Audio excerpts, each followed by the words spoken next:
Thank you, Senator Cruz. And now we'll hear from the chair. Thank you for being here. We look forward to your remarks. Thank you, and good morning.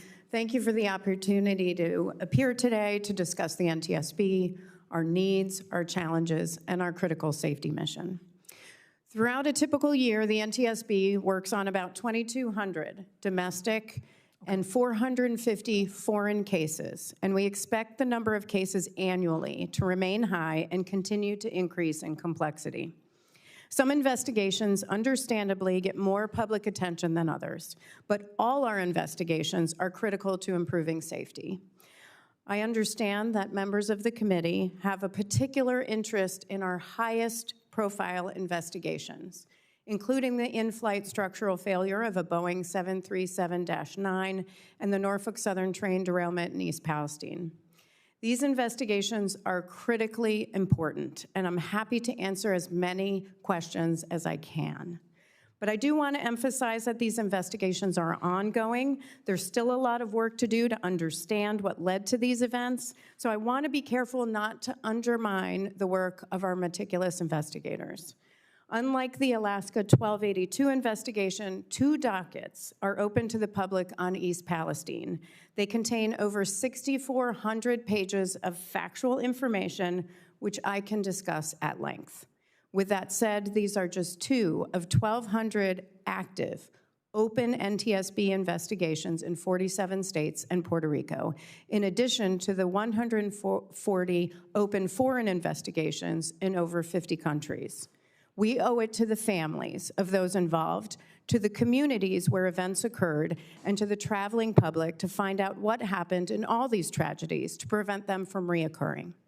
That's as true for Alaska 1282 as it is for the recent natural gas-fueled home explosions and fires in Mississippi that killed a woman in her home, or for the multi-vehicle crash in Ohio on November 14th of last year, which included a motor coach carrying high school band members and killed 6 people, or for the hot air balloon accident in Arizona on January 14th that killed 4.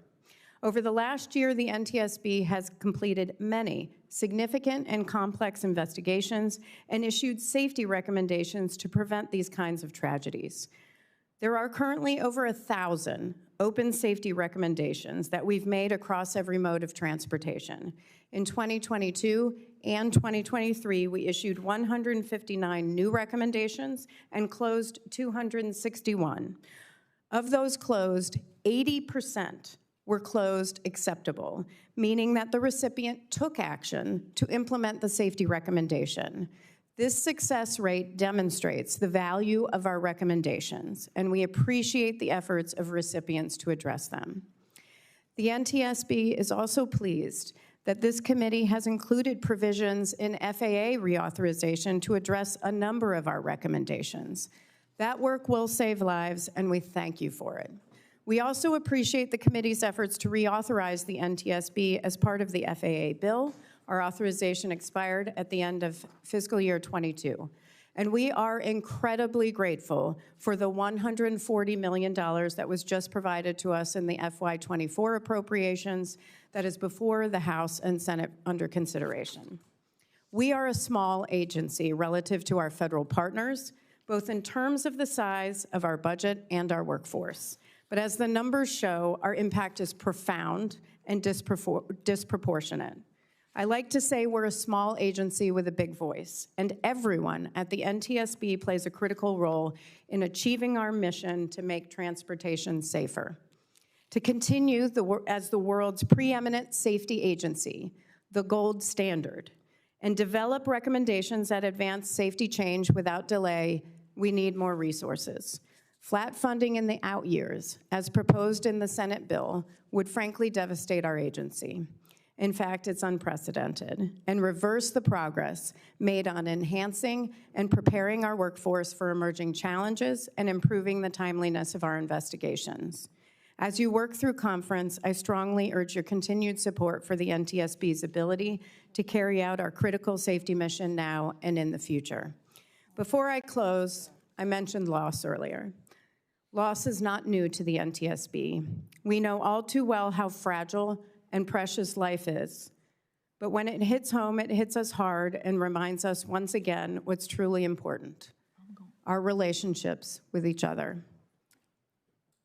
The NTSB is in mourning this week from the sudden death of our Director of Marine Safety, Captain Morgan Terrell. Morgan began his career at NTSB in 2003 as a nautical operations investigator. He left in 2007 to serve as Vice President of Marine Investigations for Princess Cruises and returned to the NTSB in 2010. In 2014, Morgan became Chief of Investigations in our Office of Marine Safety. 3 years later, he was promoted to Deputy Director and then to Director in 2021. Morgan was a marine safety expert. He was a proud graduate of the U.S. Merchant Marine Academy and served as a licensed deck officer, including master, on a variety of commercial vessels, and he was an incredible advocate for improving safety on our waterways. His last words to me on February 11th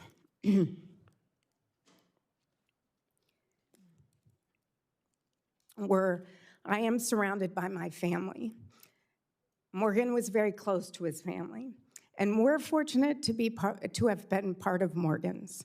He was an incredible person. He was so kind and thoughtful, a mentor, a teacher, and a friend to so many of us at the NTSB, the Coast Guard, the Navy, and the Merchant Marine Academy, and he'll be missed. As a mom, I cannot imagine a greater loss than the loss of your child.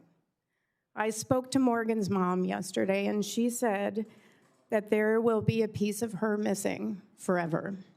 So I want to extend our deepest condolences to Morgan's mom, Catherine, Morgan's father, Brian, and his older brother, John. And I also want to extend my deepest condolences to all my colleagues at the NTSB for such a tragic loss. Thank you. Thank you.